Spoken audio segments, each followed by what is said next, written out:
రోగములతో కృంగిపోయినా,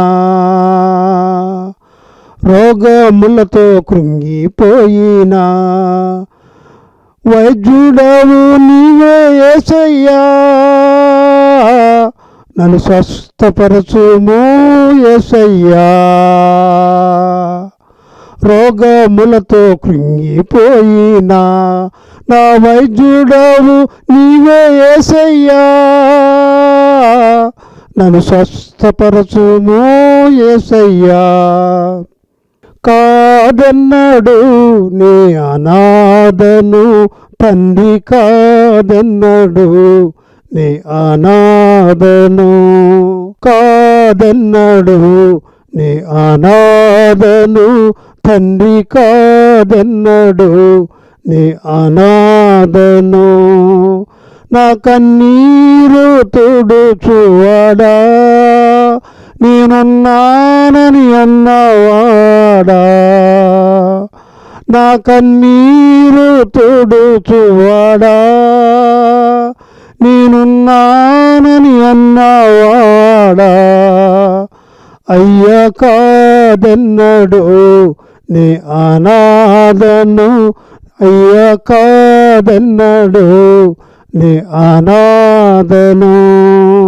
యేసుక్రీస్తు నామములో మీకు అందరికీ వందనములు తెలియజేస్తూ ఉన్నాను. దేవుని మహాకృపలో ఈ విధంగా ప్రార్థన టీవీ ద్వారా మనం కలుసుకోవడానికి దేవుడిచ్చిన ఈ మహాభాగ్యాన్ని బట్టి దేవునికి వందనాలు తెలియజేస్తూ, మరి యేసుక్రీస్తు ప్రభువు నిజమైన దేవుడని, ఆయన మార్గము సత్యము జీవమని, ఆయన ద్వారా తప్ప వేరే మార్గం లేదని దేవుని దగ్గరికి వెళ్ళటానికి, పరలోక రాజ్యం వెళ్ళడానికి ఆయన ఒక్కరే మార్గము. ఎందుకంటే యేసు ప్రభు దేవుడు ఒక్కడేని ఎందుకంటున్నామంటే, ఆయన మాత్రమే మన మనుషుల యొక్క పాపాల కోసము విమోచన కోసం సిలువలో మరణించి యాగం చేసి ప్రాణం పెట్టి మరి చనిపోయి తిరిగి లేచినటువంటి గొప్ప దేవుడు అనమాట. ఎందుకంటే పాపంతో మనం ఈ రోజున ఎవరైనా సరే నిరంతరం జీవించాం కదా, ఒకరోజు చనిపోవాల్సిందే. చూడండి, మన పితరులు మన కళ్ళ ముందు చనిపోయారు ఎంతోమంది, అలాగే ఒక దినాన్ని మనం కూడా చనిపోవాల్సిందే. అయితే నిరంతరం ఈ లోకంలో మనం జీవించి ఉండటానికి లేదు కనుక మనం మరణించిన తర్వాత ఏదో ఒక ప్లేస్కి వెళ్ళాలి. అయితే మా పరలోకము లేకపోతే నరకము, అది ఇక్కడే మనం నిర్ణయించుకోవాలి, అది జ్ఞానవంతుల లక్షణం. మరి కనుక పరలోక రాజ్యం వెళ్ళాలి అంటే ఒక్కటే మార్గం ఏంటంటే యేసుక్రీస్తు ప్రభు మాత్రమే. ఎందుకంటే ఆయన దేవుడు, ఆయన మన పాపములకు విమోచించడానికి సిలువలో ప్రాణం పెట్టారు, మరణం పొందారు, తిరిగి లేచారు. ఎందుకంటే పాపముతో మనం రేపు దేవుని దగ్గర ఉండలేం కనుక ఆయనే మరి ఇష్టపూర్వకంగా వచ్చి ఆయన ప్రాణం పెట్టినట్టుగా దేవుని వాక్యం సెలవిస్తూ ఉంది. మరి అలాగ దేవుని నమ్ముకొని ఆ రక్తంలో మనం కడుక్కుని మనం పరిశుద్ధులమై దేవుని బిడ్డలం అయితేనే రేపు మరణించిన తర్వాత దేవుని రాజ్యంలో, పరలోక రాజ్యంలో ఉండగలము. లేదా అలా కాకుండా మనం చనిపోతే, పాపంలోనే ఉండి మనం చనిపోతే మరి ఇక నిత్య నరకం అన్నమాట. అగ్ని ఆరదో, పురుగు చావదు. కనుక అటువంటి మరి భయంకరమైన స్థితిలో నుండి మమ్మల్ని తప్పించడానికి మనలను మరి ఆయనే సృష్టికర్త కనుక, యేసుక్రీస్తు ప్రభువారి సృష్టికర్త కనుక ఆయనే మరి రక్షకుడిగా, విమోచకుడిగా ఈ లోకానికి వచ్చి మరి ప్రాణమును పెట్టడం జరిగిందనమాట. అలాగే ఈ లోకానికి వచ్చినప్పుడు ఆయన యేసుక్రీస్తు ప్రభువారు మరి మీరు ఎవరైనా ఆలోచించండి, ఇంకా వేరే ఎవరైనా మరి మన పాపాల విడుదల కోసం మరణించారా, రక్తం కార్చారా? ఎవరు కార్చలేదు కదా, ఎవరు రక్తం కాచలేదు కదా, ప్రాణం పెట్టలేదు కదా, విమోచన చేయలేదు కదా. మరి అందుకే యేసుక్రీస్తు ప్రభువారు ఒక్కరే చేశారు కనుక ఆయనే దేవుడు అని చెప్పేసి మనం మరి గట్టిగా చెప్పగలుగుతూ ఉన్నాము. కనుక ప్రియమేంటంటే వాళ్ళారా, మీరు ఎవరైనా సరే యేసుక్రీస్తు ప్రభువే దేవుడిని మీరు నమ్ముకోండి, విశ్వసించండి. మరి అలాగా ఈ లోకానికి ఆయన పరిశుద్ధుడుగా ఈ లోకంలోకి వచ్చినట్టుగా దేవుని వాక్యం సెలవిస్తూ ఉంది. మళ్ళాగా తల్లిదండ్రుల సంపర్కం వల్ల కాకుండా ఆయన పరిశుద్ధాత్మ వలన పరిశుద్ధుడుగా ఈ లోకానికి వచ్చి మరి మరియా యోసేపులకి జన్మించి అక్కడ మరి ఆయన 33.5 సంవత్సరాలు సంపూర్ణ మానవుడిగా, సంపూర్ణ దేవుడిగా మరి ఈ లోకంలో జీవించడం జరిగిందనమాట. మరి శిల్వ యాగానికి ముందుగా అలాగ మరి జీవిస్తూ ఆయన మరి చాలా అద్భుత ఆశ్చర్య కార్యాలు చేశారు. ఆయన మరి అనేకులను చూసినప్పుడు జాలిపడి కుంటివారిని, గుడ్డివారిని, మోగవారిని, చాంద్ర రోగులను, మరి మానసిక వ్యాధులు, రకరకాలుగా ఎవరైతే ఇబ్బందుల్లో ఉన్నారో వారు ఎప్పుడైతే దేవుని దగ్గరికి వస్తారో వాళ్ళని ముట్టి స్వస్థపరిచి అద్భుత ఆశ్చర్య కార్యాలు చేశారు.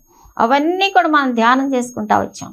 ఆ యొక్క దేవుడు, ఆ యేసు క్రీస్తు ఈ లోకంలో ఉన్నప్పుడు చేసినటువంటి అద్భుత ఆశ్చర్య కార్యాల గురించి మనం ధ్యానం చేసుకుంటా వచ్చాం. అంతేకాదు ఆయన చేయటమే కాదు, ఆయన వెళ్ళి కొండ మీదకి వెళ్ళి అలాగ ప్రసంగం చేసినప్పుడు, ఎందుకంటే పరలోక రాజ్యం సమీపించింది, మీరు దేవుని నమ్ముకోండి, మరి పాపాలు ఒప్పుకోండి, మరి యేసుని అంగీకరించి అని అలాగా ఆయన బోధ చేస్తూ ఉన్నప్పుడు అనేకులు ఆయన్ని బోధ విని ఆయన దగ్గరికి రావటమే కాకుండా, ఆజ్ఞలు పాటించడమే కాకుండా అప్పుడు ఏం చేశారంటే అనేకులు శిష్యులుగా కూడా తయారయ్యారు. శిష్యుడు అంటే ఏంటంటే ఆయన వెంబడిస్తూ ఆయన చెప్పినట్టుగా చేసేవాడు. అలాగా శిష్యులు కూడా ఏర్పాటు చేసుకున్నారు ఆయన 12 మంది శిష్యుల గురించి మనకు తెలుసు. అవి కాక 70 మంది శిష్యులు, ఇంకెంతోమంది ఆయన వెంబడిస్తూ ఉండేవారు. అలాగా మరి యేసుక్రీస్తు ప్రభు చేసినట్టుగానే అద్భుత ఆశ్చర్య కార్యాలు ఆయన శిష్యుల్లో కూడా ఆయన అన్నారు. ఆయన ఏమన్నారంటే చూడండి, మార్కు సువార్తలో కూడా చూస్తే మరి ఆయన వెళుతూ కూడా 16వ అధ్యాయం చివరి అధ్యాయంలో కూడా మరి మంచి మాటలు చెప్పి వెళ్ళారనమాట. మార్కు సువార్త 16వ అధ్యాయం చూసినట్టే చూడండి, ఇక్కడ మరియు మీరు శిష్యులకి చెప్తున్నారనమాట, మరియు మీరు సర్వలోకమునకు వెళ్ళి సర్వసృష్టికి సువార్తను ప్రకటించండి.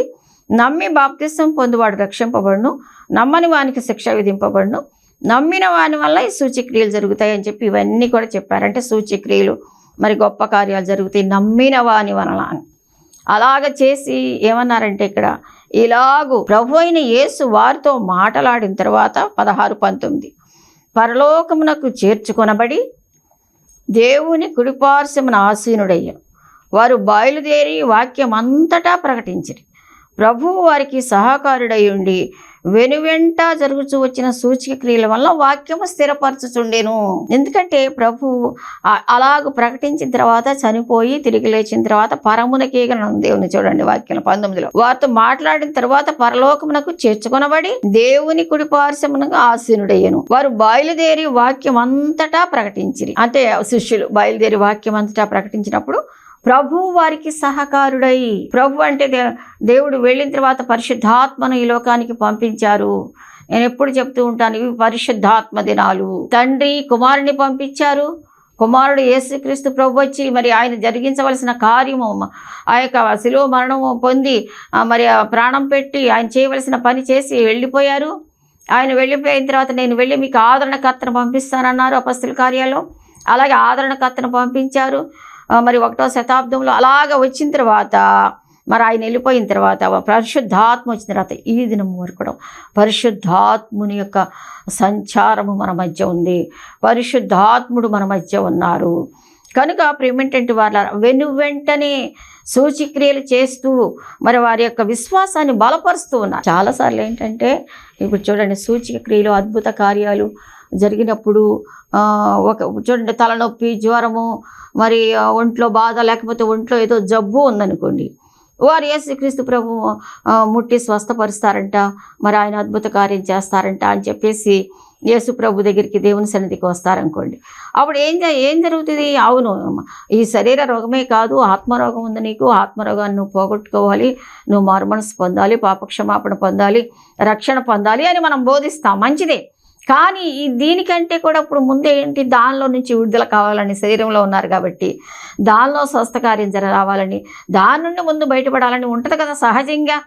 దీని గురించి ఆలోచించిన, ఎంత ఆత్మీయ విషయం ఆలోచించినా సహజంగా అది ఉంటుంది. అందుకే అంటున్నాడు ఆయన వెనువెంటనే సూచిక క్రియలు చేయించు వాక్యమును స్థిరపరచుచుండెను. ఇప్పుడు మనం చెప్తున్న వాక్యము రక్షణ వాక్యము, మారుమనసు పొందండి, రక్షణ పొందండి, పాపాలు ఒప్పుకోండి, ప్రభు రాబోతున్నారని మన వాక్యం చెప్పే ముందు వాళ్ళు ఏదన్నా బాధలో ఉంటే, వాళ్ళు ఏదైనా విపత్తులో ఉంటే, వారు ఏదైనా రోగంలో ఉంటే ఆ సమయంలో మనం ప్రార్థన చేసి దేవుని యొక్క శక్తిని పొందుకొని మనం అద్భుత స్వస్థ కార్యాన్ని వారి జీవితాల్లో జరిగినప్పుడు వారికి ఇంకా విశ్వాసం వస్తుంది అన్నమాట. ఓ దేవుడు గొప్పవాడు, ఇదిగో దేవుని సేవకులు మరి ప్రార్థన చేశారు, నాకు విడుదల వచ్చింది, నాకు ఈ పరిస్థితి నుండి నాకు విడుదల వచ్చింది, నాకు స్వస్థ వచ్చింది, ఆ దేవుడు గొప్పవాడు అని చెప్పేసి ఆ విధంగా అందుకే దేవుడు వాక్యాన్ని నేను చూపించాను. అందుకే వెనువెంటనే సూచక్రియలు చేస్తూ వాక్యమును స్థిరపరుస్తున్నాడు. అంటే చెప్తున్న వాక్యము నిజమైనదే, వాక్యము మరి ఇది కరెక్టే, ఎందుకంటే ఇలా దేవుడు చేశాడు నా జీవితంలో. అవును, నేను ఇది శరీర స్వస్థే కాదు, మన ఆత్మీయంగా కూడా నేను స్వస్థపడాలి, నేను దేవుని దగ్గరికి వెళ్ళాలి, దేవుని రాజ్యం పొందుకోవాలి అనేటువంటి విశ్వాసం వారిలో కలుగుతుంది అన్నమాట. కనుక అలాగా యేసుక్రీస్తు ప్రభు వారే చేస్తూ వచ్చినట్టుగా ఇక్కడ మనకు దేవుని వాక్యం సూచిస్తూ ఉంది. అలాగే ఆయనే కాకుండా ఆయన తయారు చేసుకున్న శిష్యులు కూడా, ఆయన వెళ్ళిన తర్వాత శిష్యులు కూడా అనేకులు మరి గొప్ప కార్యాలు చేశారని, శిష్యులను కూడా ప్రభు వాడుకున్నారని మనం పేతురు గారు చేసినటువంటి మరి అద్భుత కార్యాల గురించి కూడా మనం గతంలో ధ్యానం చేసుకుంటా వచ్చాం. ఆ తర్వాత చూస్తే పౌలు గారి గురించి కూడా, పౌలు మరి ఎటువంటి వాడు, ఎటువంటి వ్యక్తిగా మారాడు, దేవుని యొక్క చిత్తములో దేవుని యొక్క కార్యం వల్ల మరి అలాగ మారినటువంటి సౌలు పౌలుగా మారిపోయి పౌలు గారు ఎంత గొప్ప కార్యాలు చేశాడో కూడా మనం కొంతవరకు ధ్యానం చేస్తూ వచ్చాం. ఇప్పుడు కూడా చూస్తే ఈయన కూడా పౌలు చేసినటువంటి అద్భుత కార్యాల గురించి మనం ధ్యానం చేద్దాము. దేవుని వాక్యంలో చూస్తే, దేవుని వాక్యం చూడండి, అపొస్తలుల కార్యాలు 14వ అధ్యాయంలో 7వ వచనం నుంచి చూస్తే ఇక్కడ కూడా పౌలు గారు ఒక గొప్ప కార్యం చేసినట్టుగా చూస్తున్నాం. 7 లుస్త్రలో బలహీనమైన పాదములు గల ఒకడు ఉండెను, అతడు పుట్టినదిని మొదలుకొని కుంటివాడు. బలహీనమైన పాదాలు పుట్టినదిని మొదలుకొని కుంటివాడేనంట. పుట్టిన కుంటివాడే ఎన్నడూ నడువలేదు. అయితే అతను చూసినప్పుడు ఏమిటంటే పౌలు మాట్లాడటం విన్నాడు. అక్కడ పౌలు సువార్త చేస్తూ ఉన్నాడు, వాక్యం చెప్తా ఉన్నాడు, దేవుని గురించి చెప్తా ఉన్నాడు. అదే ఇందాక మనం ధ్యానం చేసుకున్నాం. మనం దేవుని వాక్యం చెప్తాం కానీ వారు ఏదో బాధలో ఉంటారు, వారు ఏదో అస్వస్థలో ఉంటారు. ఉన్నప్పుడు వారికి ఏమనిపిస్తుంది అంటే, ముందు నాకు ఇది పోతే బాగుండు కదా అనిపిస్తుంది అని చెప్పి మనం ధ్యానం చేసుకున్నాం. మరి కాబట్టి ఇక్కడ కూడా అదే పరిస్థితి అన్నమాట. బలహీనమైన పాదాలు కలిగి పుట్టింది మొదలుకు నడవలేనటువంటి ఒక వ్యక్తి ఆడు కూర్చున్నప్పుడు ఏమంటున్నాడంటే, అతడు పౌలు మాట విని నడవలేక కూర్చుండేవాడు. అతడు పౌలు మాట విని మాట్లాడట వినను. పౌలు అతని వైపు తేరిచూచి స్వస్థత పొందుటకు అతనికి విశ్వాసం ఉండనని గ్రహించి 10వ వచనం 14:10 ఏంటంటే, అది చూసినప్పుడు మనం వాక్యం చెప్తూ ఉన్నప్పుడు వారి దేవుని ఆత్మ ద్వారా మనకి బోధపడుతుంది. మనం చెప్తున్న వాక్యం వారు ఎంతవరకు రిసీవ్ చేసుకుంటున్నారు, అంతేకాదు వాళ్ళ మనస్సు ఎలా ఉంది, వాళ్ళ ఎలా ఉంటుంది, విశ్వాసం ఉంటుంది. చెప్తున్న వాక్యం మీద విశ్వాసం ఉంటుంది. ఇంత ఇదిగా ఉంది కదా వాక్యం, నేను దేవుని నమ్ముకుంటే నాకు కూడా మంచి స్వస్థ వస్తుంది కదా, అద్భుతం జరుగుతుంది కదా, మేలు జరుగుతుంది కదా, పరలోక రాజ్యం మరి పొందుకుంటాను కదా అనేటువంటి ఒక విశ్వాసంతో వారు వింటూ ఉంటారు. అలాగ పౌలు అతని వైపు తేరి చూచి స్వస్థత పొందుటకు అతనికి విశ్వాసం ఉండనని గ్రహించాడు. విశ్వాసం ఉంది అతనికి, ఇతను విశ్వాసంతోనే ఉన్నాడు. కనుక అంటే మనకి విశ్వాసం ఉండాలి, దేవుని దగ్గర నుండి కార్యం పొందుకోవాలి అనేటువంటి ఒక విశ్వాసం ఉండాలి. విశ్వాసం లేకపోతే మరి మనం పొందుకోలేమన్నమాట. ఆ దేవుడు ఇది చేస్తాడు. పౌలే కాదు, దేవుడు పౌలుకు తోడుగా ఉండటం వల్ల ఈ కార్యం జరుగుతుంది. దేవుడు అతనిలో ఉండటం ద్వారా ఈ అద్భుత కార్యం జరుగుతుంది. నాకు తప్పకుండా దేవుడు నన్ను స్వస్థపరుస్తాడు అనేటువంటి ఒక విశ్వాసం కలిగి ఉండాలని మరి ఇక్కడ దేవుని వాక్యం సెలవిస్తూ ఉంది. ఇక్కడ చూస్తే మార్కు సువార్త 2వ అధ్యాయంలో కూడా చూస్తే, మార్కు 2వ అధ్యాయం 5వ వచనంలో కూడా చూస్తే, ఇక్కడ కూడా యేసు వారి విశ్వాసము చూచి, ఇక్కడ కూడా యేసు ప్రభు ఆ సమయంలో పక్షవాయు గల వారిని అతని మరి పైనుంచి మోసుకొని వచ్చి ఇల్లు కూడా మరి బెజ్జం చేసి ఆ మంచం కిందకి దింపి అంతా చేశారు కదా వాళ్ళు. అప్పుడు ఏమంటున్నాడు చూడు, యేసు వారి విశ్వాసం చూసి, అతనికంటే కూడా అసలు పేషెంట్ కంటే కూడా ఆ నలుగురు మంచం మోసుకొచ్చిన వాళ్ళ విశ్వాసం ఏమైనా సరే మనం యేసుక్రీస్తు ప్రభు దగ్గరికి ఈయన మోసుకెళ్ళామంటే మనకు తప్పకుండా స్వస్థ కార్యం జరుగుతుంది అని విశ్వాసం. అంటే ఆ వాళ్ళ విశ్వాసం చూసి దేవుడు అతనికి అక్కడ స్వస్థ కార్యం చేశాడు. అంటే మనం కార్యాలు పొందుకోవాలంటే విశ్వాసం కావాలి. అవును, తప్పకుండా నా దేవుడు చేయగలడు. 5:34 కూడా చూస్తే దేవుని వాక్యం ఏమని సెలవిస్తూ ఉందంటే చూడండి, 5:34 కూడా చూస్తే దేవుడు ఇక్కడ కూడా, అందుకు ఆయన కుమారి నీ విశ్వాసము నిన్ను స్వస్థపరిచెను, సమాధానం కలదానం అయిపోము. ఇక్కడ కూడా ఈమె ఏం చేస్తుంది, తనలో తాను ఏమన్నా యేసు తనలో నుండి ప్రభావం మనకు తెలుసు. 12 ఏళ్ల నుండి రక్తస్రావ రోగం గల స్త్రీ వెనక నుండి వచ్చి యేసు ప్రభువాన్ని ఆ యొక్క వస్త్రపు చెంగును ముట్టుకుంటే చాలు నాకు స్వస్థత వస్తుందని చెప్పేసేసి మరి బయటకు వచ్చి మరి ఆ చెంగును ముట్టుకున్నట్టు మరి అదంతా కూడా మనం గతంలో ధ్యానం చేసుకున్నాం.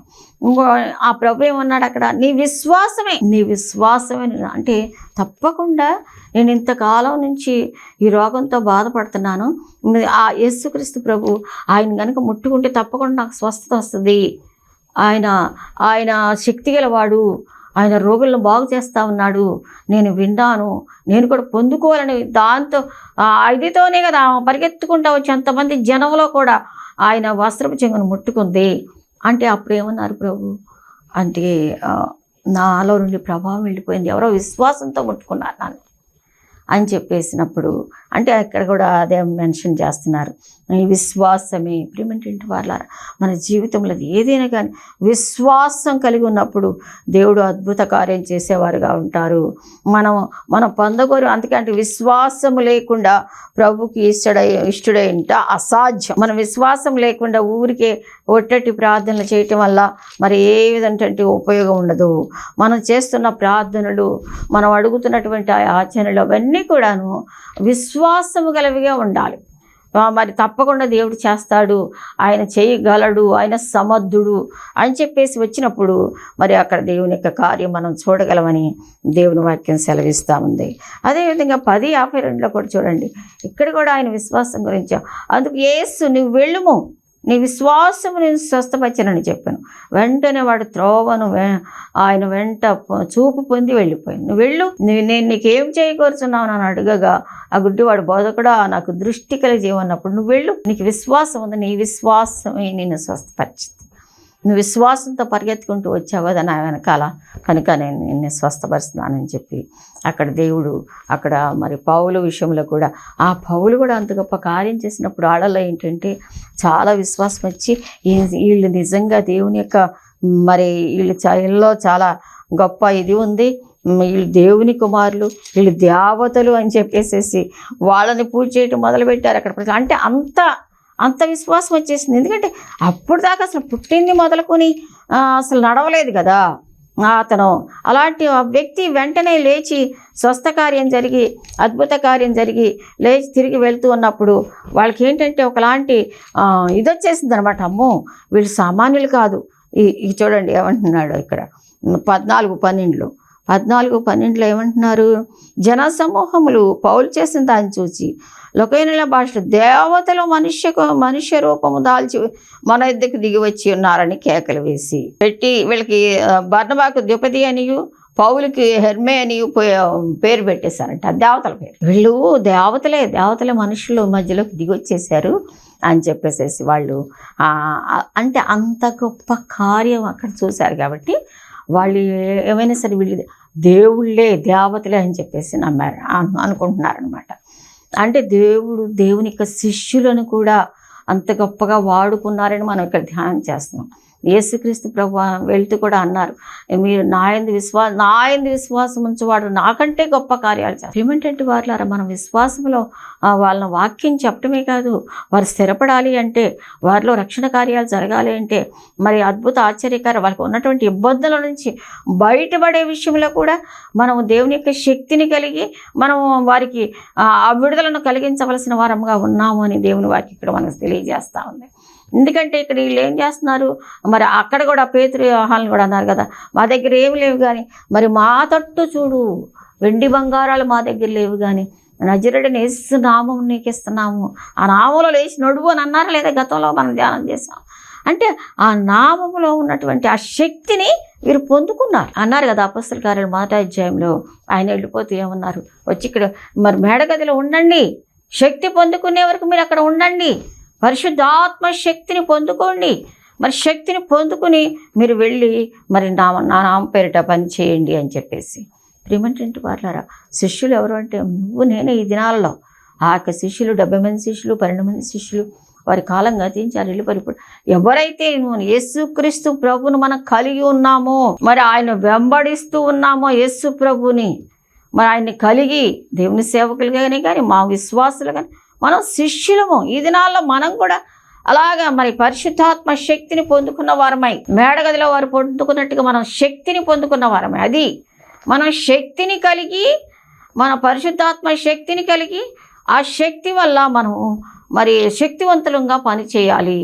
మరి పని చేసినప్పుడు మాత్రమే దేవుని రాజ్యము విస్తరణ జరుగుతుంది. కనుక అందుకే నిన్ను ఇంకా దేవుడు సజీవుడిగా ఉంచాడు, అందుకే దేవుడు ఇంకా నిన్ను భూమి మీద ఉంచాడు. అంతేగాని ఊరికి ఏదో నామకార్థ క్రైస్తవ జీవితము మరి జీవించడానికి కాదు. కనుక ప్రేమేంటంటే వాళ్ళారు ఇక్కడ వీళ్ళు ఈ దేవతలేమో, అమ్మో వీళ్ళే దేవుళ్ళు అనుకుంటా అని చెప్పేసేసి వీళ్ళందరూ అన్నప్పుడు పౌలు చేసిన దాన్ని చూసి వీళ్ళందరూ భయపడిపోతున్నప్పుడు 15లో వచ్చిన వాళ్ళు చూడండి, పౌలు గారు ఏమంటున్నాడు, అయ్యలారా తమ వస్త్రములు చించుకొని సమూహంలోనికి జొరబడి, అంటే అమ్మో ఏంటి ఇంత మమ్మల్ని హెచ్చించేస్తున్నారు అని చెప్పేసి వాళ్ళు చాలా మరి భయపడిపోయి బాబు ఏం చేస్తారు అని చెప్పేసేసి, అయ్యలారా మీరు ఎందుకు ఇలాగ చేస్తున్నారు, మేము కూడా మీ స్వభావం వంటి స్వభావం గల నరులమే.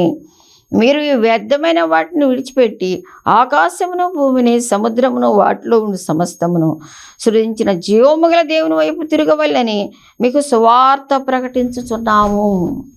ఎందుకంటే అది మెయిన్. ఇలాగ అద్భుత ఆశ్చర్య కార్యాలు జరిగినప్పుడు వారికి మనం సువార్త ప్రకటించడానికి అవకాశం ఉంటుంది. అద్భుత ఆశ్చర్య కార్యాలే కాదు, మరి సువార్తే కాదు, మీరు రెండూ చేశారు యేసుక్రీస్తు ప్రభువారు. మరి అప్పుడు వాళ్ళలో శరీరంలో ఉన్నటువంటి రుగ్మత పోయి వాళ్ళకి సంతోషం కలుగుతుంది, విడుదల వస్తుంది, ఆరోగ్యం ఉంటుంది, నెమ్మది ఉంటుంది. అప్పుడు పరలోక రాజ్యం గురించి కూడా ఆత్మీయ విషయం కూడా ఆలోచించేటువంటి మనస్సు వారిలో వస్తుంది. కాబట్టి వీళ్ళు ఏం చేశారంటే, మేము కూడా మీలాంటి మనుషులమేనయ్యా, అంటే మీలాంటి వారమే అని తగ్గించుకుని, అంటే మీలాంటి వాళ్ళమే అంటే మనం కూడా అలాగ మా సామాన్యులమే, కానీ దేవుని ఆత్మను బట్టి, దేవుని ఆత్మ మనలో ఉంటను బట్టి, దేవుని యొక్క మనస్సు మనలో ఉంటను బట్టి, దేవుని యొక్క శక్తి మనలో ఉంటను బట్టి మనము మనం ఇతరుల కొరకు ఉపయోగకరంగా ఉండగలము. అలాగే పౌలు చూడండి ఎంత గొప్ప కార్యం చేశాడు. అతను అప్పుడు వెంటనే అతను లేచి నడువసాగినని దేవుని వాక్యం సెలవిస్తూ ఉంది. కాబట్టి వెంటనే దేవుని కార్యాలు జరగాలి, ఆత్మకార్యాలు ప్లస్ స్వస్థత కార్యాలు అంటే మనము మేడవదిలో కనిపెట్టుకుని ఉండాలి. ఆత్మశక్తిని మనం పొందుకుని ఉండాలి. మనం ఎప్పటికప్పుడు మనం దేవుని శక్తి చేత నింపబడాలి. మనం సొంత కార్యాల వల్ల అవ్వదు. నేను చాలాసార్లు గతంలో కూడా మీకు చెప్పాను. పాస్టర్ గారు విజయ్ కుమార్ గారు నేను కలిసి ఒక ఇంటికి వెళ్ళామన్నమాట, ఒక చోటకి.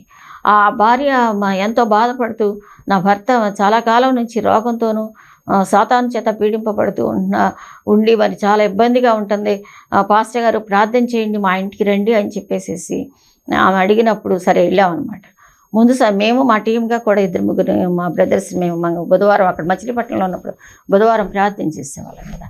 ప్రతి బుధవారం ప్రేయర్ టవర్ బృందాన్ని మేము తీసుకుని వెళ్ళినప్పుడు ఫస్ట్ టైం ఏం చేసామంటే లేచి మేము వెళ్ళినప్పుడు లేచి కూర్చో అని అంటే వాళ్ళ భార్య లేచి కూర్చున్నాడు. అలా కూర్చున్నాడు. మేము వాక్యం చెప్పాము, ఏమి మార్పు లేదు, తనలో ప్రార్థన చేసాం, వచ్చేసాం. ఆ తర్వాత వచ్చిన తర్వాత మాకు చాలా బాధ వేసింది, మాకు సిగ్గేసింది, బాధ వేసింది కూడా. వచ్చేసాము. ఇంకా ఎట్టా ఉన్నాడమంటే అట్లా మామూలుగానే ఉన్నా, ఏం మార్పు రాలేదని చెప్పింది భార్య కూడా. సరే వచ్చిన తర్వాత మేమందరం నెక్స్ట్ డే మేము అందరం కూడా ఉపవాస ప్రార్థన చేసాం. ఆయన శక్తిని కోరుకున్నాము, అటు దుష్టునిపై జయముని కూడా కోరుకుని ప్రార్థన చేసుకుని నెక్స్ట్ డే మేము వెళ్ళి గుమ్మలో అడుగు పెడుతున్నామో లేదో, అమ్మో మంటలు అని చెప్పేసి లేచి కూర్చుని మంచం దిగేసేసి బయటకు వెళ్ళిపోయాడు. ఏంటి వెళ్తున్నావురా ఇట్లా అంటాడు, రాట్లా పరిగెత్తేసాడు, వెళ్ళిపోయాడు. ఎందుకు చెప్తున్నానంటే, అంటే మన శక్తిని పొందుకొని, ఆత్మను పొందుకొని మనం ప్రార్థన చేసి అలాంటి శిష్యులు చేశారు. మనం మాట్లాడుకుంటున్నాం, యేసుక్రీస్తు ప్రభు వారు నాకంటే గొప్ప కార్యాలు చేస్తారన్నారు. గొప్ప కార్యాల గురించే నేను ఇక్కడ మాట్లాడట్లేదు. తద్వారా సువార్త ప్రకటించడానికి మనకి అవకాశం ఉంటుంది. అది యేసుక్రీస్తు ప్రభు వారు చేశారు, శిష్యులు చేశారు. ఈ దినంలో నువ్వు నేనే మన శిష్యులము, దేవుని నమ్ముకుని క్రైస్తవులుగా ఈ లోకంలో జీవిస్తున్న మనమే శిష్యులము. కనుక ఆయన శక్తిని పొందుకుని శక్తివంతమైన జీవితాన్ని మనం అలా శక్తిని పొందుకుని మనం వెళ్ళినప్పుడు వారికి అటు పరిశుద్ధాత్మ శక్తి ద్వారా వారిలో ఉన్నటువంటి బలహీనతలకి విడుదల వస్తుంది. ఇటు పరిశుద్ధాత్మ శక్తి ద్వారా దేవుని వాక్యాన్ని వారు గైకొనడానికి, వారి యొక్క నిజస్థితి తెలుసుకొని వారు మారటానికి, మారు మనసు పొందటానికి కూడా ఎంతో అవకాశం ఉంటుంది. కనుక ప్రియమైనటువంటి వారులారా, మరి ఇక పౌలు గారు కూడా మరి అలాగా చేసినట్టుగా దేవుని వాక్యం సెలవిస్తూ ఉంది. వారికి సువార్త ప్రకటించారు. దేవుని నామం పేరిట జరుగుతున్న ఈ కార్యాల వల్ల సువార్త ప్రకటించడానికి ఒక అవకాశం అని దేవుని వాక్యం ఇక్కడ తెలియజేస్తూ ఉంది. కనుక మరి ఆ పౌలు చేసినప్పుడు అలాగా మరి దేవుని అలాగే అపొస్తలుల కార్యాలు 16:16 కూడా చూసినట్టే ఇక్కడ కూడా ఒక మరి దయ్యమును వెళ్ళగొట్టినట్టుగా మనం చూస్తూ ఉన్నాం. పౌలు గారు 16వ అధ్యాయము 16వ వచనంలో చూస్తే దేవుని వాక్యం చూడండి. 16వ అధ్యాయం 16వ వచనం చూస్తే దేవుడు ఏమంటున్నారంటే ఇక్కడ మేము ప్రార్థనా స్థలమునకు వెళ్ళుచుండగా ఋతోనను దయ్యమును పట్టినదే సోద చెప్పుడు చేత తన యజమానులకు బహులాభము దయ్యం పట్టి మరి పీడింపబడుతూ సోద చెప్తూ ఉంటారు. ఏంటి దయ్యం పట్టిన వాళ్ళు అలా సోద చెప్పేవాళ్ళు, అది గుర్తుపెట్టుకోండి. సోద చెప్పుడు చేత తన యజమానులకు బహులాభం సంపాదిస్తూ ఉందంట ఆవిడ.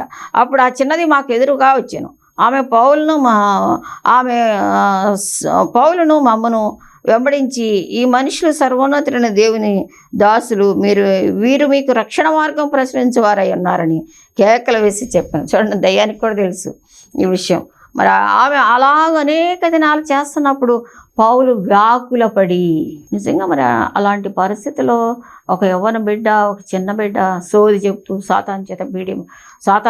సాతాను వశములో ఉండి మరి ఆ యజమానికి లాభం కల్పిస్తుంది, అది వేరే విషయం. మరి అలాంటి పరిస్థితుల్లో ఉన్నప్పుడు ప్రతిరోజు వచ్చి మళ్ళీ వీళ్ళకి ఎదురుపడటమే కాకుండా వీళ్ళు సర్వోన్నతులైన దేవుని సేవకులు, వీళ్ళు రక్షణ మార్గం మీకు బోధిస్తూ ఉన్నారు అని చెప్పేసేసి మరి కేకలు వేసి చెప్పడం ఏంటి అదంతాను.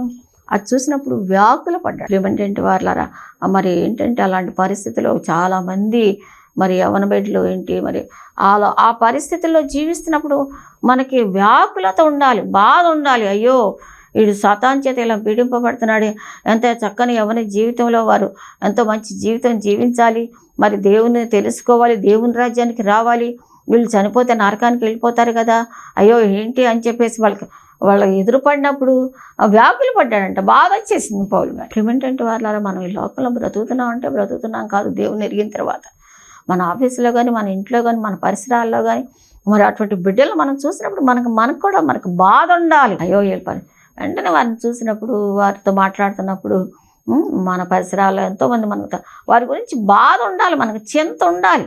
ఎందుకంటే వాళ్ళ గురించి మనకు దేవుడు లెక్క అడుగుతాడు మనల్ని. ప్రతిరోజు మనకు ఎదురుపడతా మనల్ని చూస్తా మనం ఉంటున్న వాళ్ళ గురించి, అయ్యో వీళ్ళు చనిపోతే మరి దేవుని రాజ్యం గురించి వీళ్ళకి తెలియదు కదా, ఎక్కడికి వెళ్ళిపోతారు అనేటువంటి చింత మనకు ఉండాలి, వ్యాకులత ఉండాలి మనకు. మరి చూడు, పౌలు గారికి కూడా వ్యాకులు పడ్డాడంట. వ్యాకులు పడి ఏం చేశాడంటే వెంటనే కూడా వ్యాకులు పడి కేకలు వేస్తాడు.